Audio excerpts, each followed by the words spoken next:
The Brewhouse was created to capture and share with you the long history of the Genesee Brewery. But the brewery itself isn't half as interesting as the beer and the people who make it. Visit GeneseeBrewhouse.com.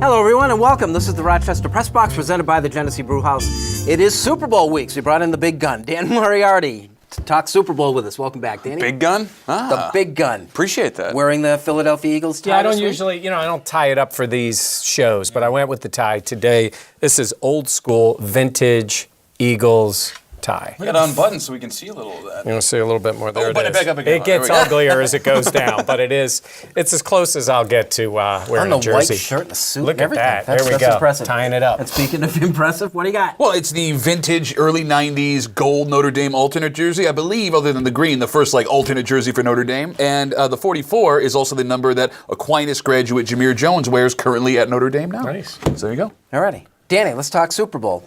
The quick and easy, what do you expect to see on Sunday?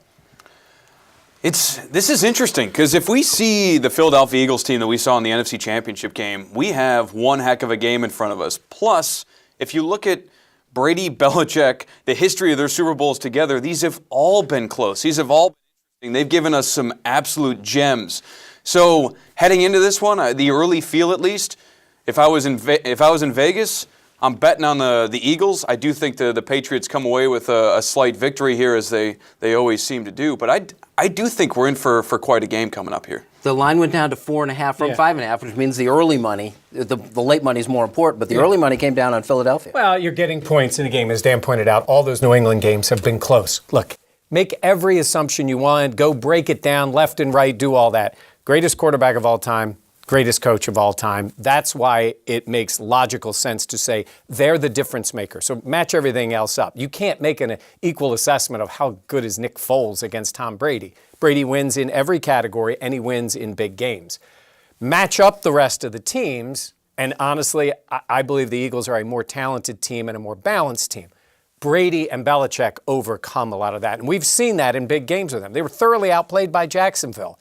He's just too good in big moments. So that's the difference in these games. I will say for the Eagles this year, it has been, they have been the best all-around team in the league all year. And with Wentz, they showed that offensively. Their matchups defensively and offensively, I think, fit well against New England. As an Eagle fan, do you waste any time thinking about the what ifs if Wentz had stayed healthy for this? Well, you do when you watch it, and certainly leading up to when Foles was playing, you're thinking, all right, they have to play differently now.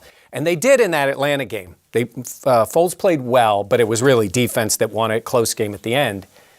And then Doug Peterson, this is the one thing about the guy. Look, he's going up against the best coach of all time. But for this season, Peterson and the offense and Jim Schwartz have been the best coaching staff in the league this year. Belichick is the best of all time. He's the best in the big games. But he had faith in Foles when no one expected it and went with an all-out aggressive game plan and destroyed the Vikings in that game. He has the ability to do that, and Foles has that ability. But that's one thing I think this coaching staff has, is the ability to show faith in these players and have them come out and excel, and that's what's happened so far. I do find it a little funny, because there is a man who may or may not sit on the show every week who criticizes me for having rosy takes and calling me a fanboy when it comes to my favorite team. I admit it to fanboy in this No, case. but I'm saying, But listen, here's what I will admit. I'm admitting that I'm a fanboy, and this team has shown that I've been right up to this point. Well, I mean, but they have been the best team in the league, all year. They were a dominant team in the championship game. New England, again, it is Tom Brady.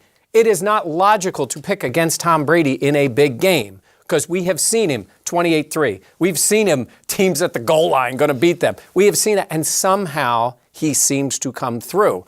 I'm saying in this case, all exception of being the fanboy here, I have seen this team excel in all these moments, with or without Wentz, And that's why I think they have a very legitimate shot. No, but here's the issue, just real quick, right? I don't think that the Eagles, I'm picking the Eagles, maybe not to win outright, but definitely to cover. And it's not because the Eagles are a dynamite team. They're not a bad team. They look good with Foles. Peterson's been good this season.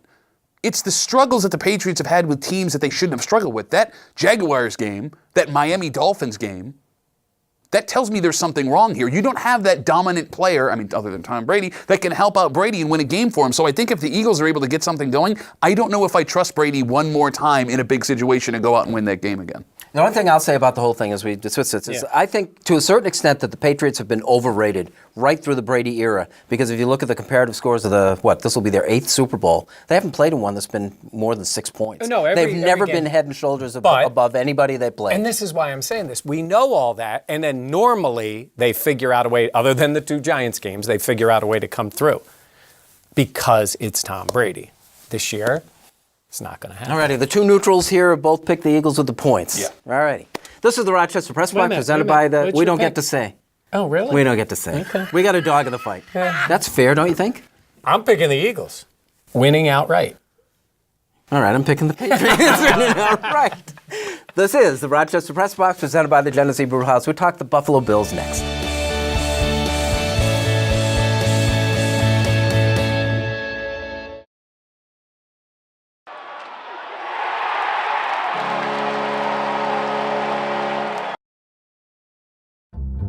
The Press Box, brought to you in part by Connors and Ferris, your workers' comp attorneys.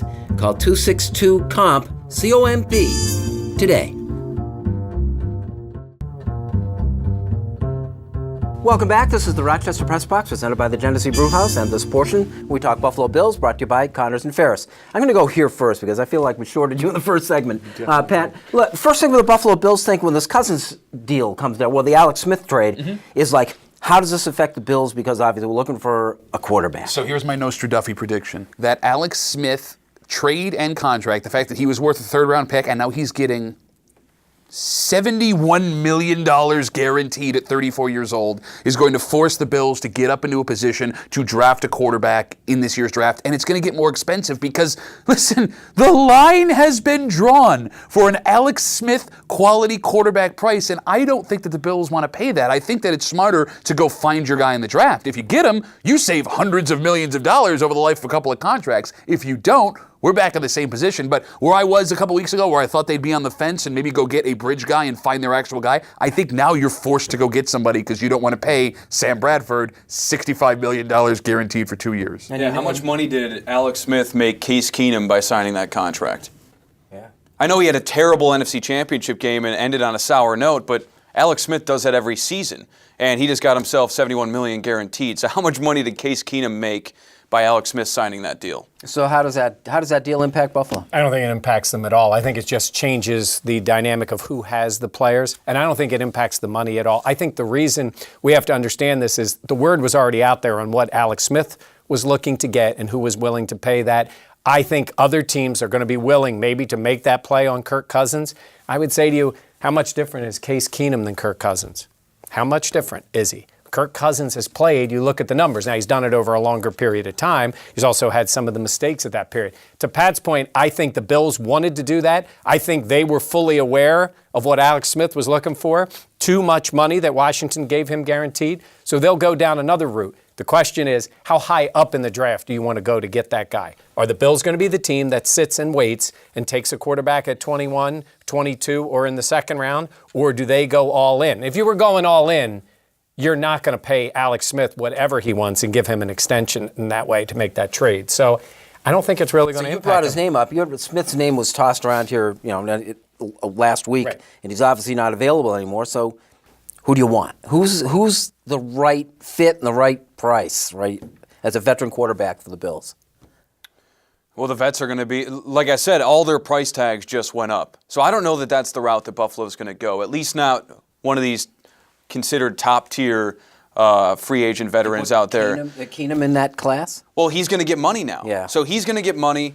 Obviously, Kirk Cousins is going to get a crazy contract because teams are desperate for quarterbacks. So I'm not sure that that's the route to go.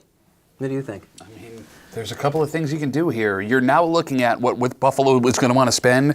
Ryan Fitzpatrick, Matt Castle, your quarterbacks of that level, or Guys we've already had. Yeah, but Tyrod Taylor. I mean, Tyrod's going to be gone because I think they've already made that decision that he's not the guy they're going to want in that spot. And then the second part is, if you are drafting a guy high, that it is a placeholder guy. Yeah. Very different mindset of who you're going to go for. sure, but Mike, you know this fan base, right? You went to the playoffs last season, and you're going to roll back in here again with a give Ryan the McCown. You want one of the dancing I give McCowns? the fan base more credit than that. Any Bills fan who doesn't realize, I say to you, this is a team that made the playoffs that was not a playoff team. The offense needs a total rebuild. And if you're going to start that by going out and getting that quarterback, go get him. And then the veteran is, and again, a placeholder. And I'm still of the belief these guys get paid, they get paid too much. It's the guaranteed money over a period of time. You could pay Sam Bradford a big one-year deal on a contract and maybe get him. And now the question is, everybody's always told me,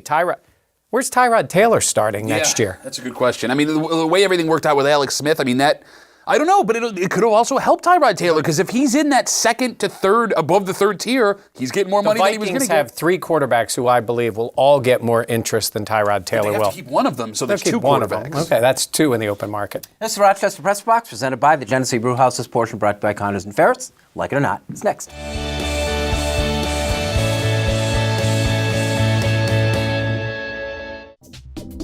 Here's the Press Box trivia question, brought to you by Market View Liquor, where exceptional customer service meets an extensive selection. Jefferson Road at 390.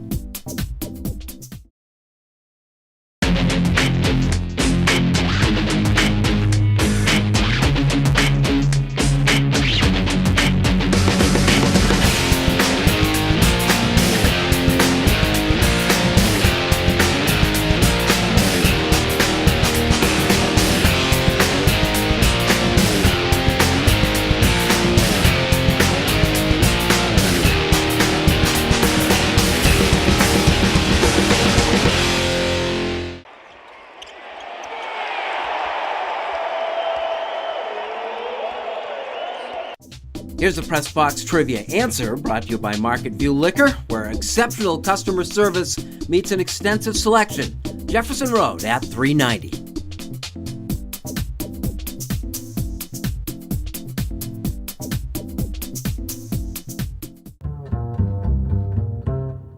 Welcome back to the Rochester Press Box, presented by the Genesee Brewhouse. This is Like It or Not. I love this topic. If it weren't Super Bowl week, we'd have led with this, I think. The Like It or Not, the whole Tom Brady and his kid gets insulted on WEEI issue. Oh, the guy was an idiot to say this. She's a little kid, and he referenced her with a name, not just said she was annoying. I think if he would have just said she was annoying, it would have been leave his little girl out of the thing. I don't care who it is, and any dad is going to stick up for their kid. Tom Brady was totally in the right for the guy doing that. So he does it. So he overreacted. The guy's name is Alex Reimer. He's a 25-year-old. You're working on a sports station in Boston, and something comes with being 25 years old. Should he be fired? How close to the line was he? Did he cross it? All right, well, listen, I mean, there's 2 ways to look at this. First of all, you want to talk about, I was 25 when I got the job that I have now as the host of the Break Room, so I've been that guy in a position where you have a whole bunch of responsibility that you don't understand. Should he be fired? The performer in me, the guy on the air every day, says no, he shouldn't be fired. But I also know what this business looks like and what costs money. If you want to look good, if you're EEI, you do a lot. Boston radio stations do a lot of bad things. Yeah. Every Boston media personality is a terrible human being, whether they're still on in Boston or were born there. That being said, no, I mean, I think that the station... They do have some bad dudes But there. I think that the station may need to CYA and let this guy go. Well, okay, here's what I would say is, it didn't warrant being fired, but the way it would warrant being fired is if Tom Brady, who is a contracted guy to be on your station, wants the guy gone, then he's going to be gone. Yeah. That's the reality. But Brady even said, I don't think the guy should be fired. The guy should have just shut up. But that's the stupidity of it, is you know that you have a personal business working relationship. There's one guy that you cannot say anything personal about. One human being on the planet, and that's the guy you said that about. No? I mean, you've been in this situation, Dan, you know. You were that age when you got the gig, right? I hope he doesn't lose his job or his career, because I know how hard it is to have a radio career. Because it was a stupid comment. I've made stupid comments. I've made stupid tweets, all that sort of stuff. But like Duffy said, the one guy you don't say anything about, the one relationship you want to have as cozy with that station is Tom Brady. He's on with you every Monday. He gives you great bites every week, stuff that gets used by the national media. And so you can't say that about Tom Brady. And kids are off limits. So it was stupid. I hope he doesn't lose his job or his career. But if Tom Brady decides never to go on that station again, I think that guy's his job is over. Just quickly. Okay, second time we use his name. Alex Reimer, 25-year-old.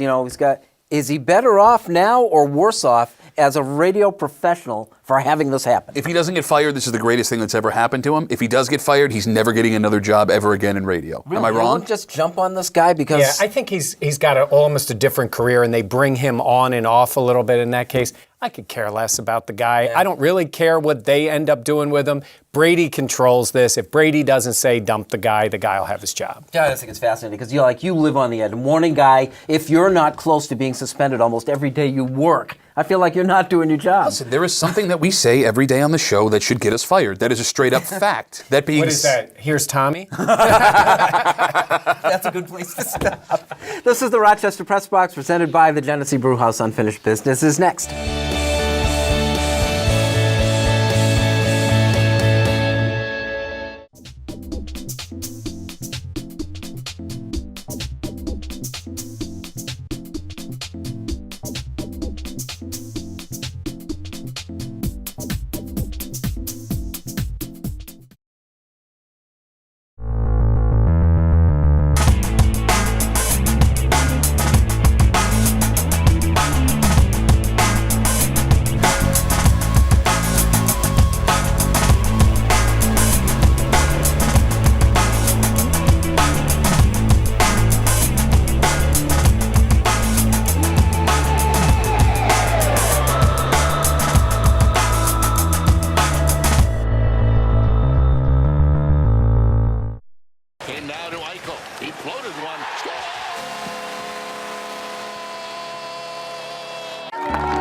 How we doing? Got the usuals. The usual? You know it. Large ice, 1 mocha, cream, no sugar. At Dunkin' Donuts, we'll make sure your usual is just the way you like it. Now try new buttery toffee nut or winter white chocolate coffee flavor. America runs on Dunkin'. Welcome back. This is the Rochester Press Box presented by the Genesee Brewhouse. Time for Unfinished Business brought to you by Dunkin' Donuts. America runs on Dunkin'. Pat. Blake Griffin is now officially a member of the Detroit Pistons, and you can now add the Los Angeles Clippers to the list of they're the next ones in line. There won't be. But in the last 20 years in the NBA, there is a whole bunch of teams that it's only a matter of time before they win the championship. Whether it's Grant Hill's Pistons in the early 90s, and then it became the Raptors with Vince Carter, and then it became the Magic with Tracy McGrady. Then it became the Raptors with Vince Carter and Tracy McGrady, or it was, Stephon Marbury and Kevin Garnett in Minnesota. It never got off the ground in Los Angeles. And Blake Griffin is never going to be Blake Griffin ever again in Detroit. It's just not a big enough market for him to succeed. What is amazing is in more than any other sport, we're ready to crown a team that's up and coming as this is the team that's going to be next. And it was the Warriors that stole that away from the Clippers. And I get the feeling, based on what's going on this season and the way James Harden is playing, that it may be the Rockets taking that away from the Golden State Warriors for the next couple of years. There's my hot take of the day, Bill. Is that the next team to watch, you mean? I think so. Either they are going to be that dominant team, or when Harden gets traded, that was going to be the team. It was only a matter of time. All righty, Danny. I want to squash a narrative before it becomes revisionist history that we go back to time after time after time. The Bills weren't in position to draft a quarterback last season. I'm already hearing people, they missed on Patrick Mahomes. Even if he becomes the greatest quarterback of all time, it's not going to be a spot where I go back on and think, man, the Bills could have had him. They had Doug Whaley still as their general manager. It was still his group in place that was making draft grades, setting up the draft board. I realized Sean McDermott's fingerprints were all over that draft, but he had to rely on those guys and the work that they had done during that season setting up that draft. This year's different. GM is in place. Coach has been there. They've got time now because they ended that playoff drought. They've got their ammo, and you look at the top draft picks.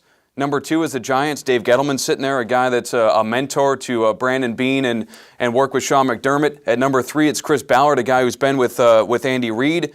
At 4, same guy who's sitting at number 1, John Dorsey with the Cleveland Browns, a guy they traded with last year for the Patrick Mahomes trade. Not that relationships are the only things that matters when it comes to making trades. They're going to have to obviously give up a haul to get up there, but it helps to have a relationship in order to make a trade like that. Yeah, and everyone now is on the same page, which is a big plus. Exactly. Too. Okay, so I've admitted full-on fanboy for this, and I want to tell Bills fans something. You should relate really to the Eagles fans, and here's why I'm going to tell you this. Haven't had a championship. 1960, right? NFL championship. Like the Bills, who have their AFL championships. And like the Bills fan base, the Eagles fan base gets some warranted, some unwarranted criticism from the national media. And like the Bills fan base, who's had to sit there and watch New England win championship after championship, it's a little different for the Eagles fan base. They've watched the whole division, the Cowboys, the Redskins, and the Giants. Yes, there's some bitterness there, and yes, even Bills fans have some bitterness. So when you watch those Eagles fans and you watch them pour their heart out, and that's what they will do this week, relate a little bit, because the Bills and the Eagles are much closer than most people will think. So root for them, almost like it's at home, because they are playing the Patriots. And who could possibly want that team to win? You do realize, with that tie on and the way he's talking, I'm expecting him to knock on somebody's door today and ask, have I told you about the saving salvation of the Philadelphia Eagles? Norm Van Brocklin. Franklin Van Brocklin. Field. It should have worked. It should have worked with Wentz this year, but it's going to work with Foles. This is the Rochester Press Box, presented by the Genesee Brewhouse Unfinished Business, brought to you by Dunkin' Donuts. America runs on Dunkin'. Danny, nice to have you back. We'll do Good this to be every back. Super Bowl Sunday. Appreciate it. Guys, thanks a lot. Thank Thank you. you for watching. We'll see you next week with the Rochester Press Box.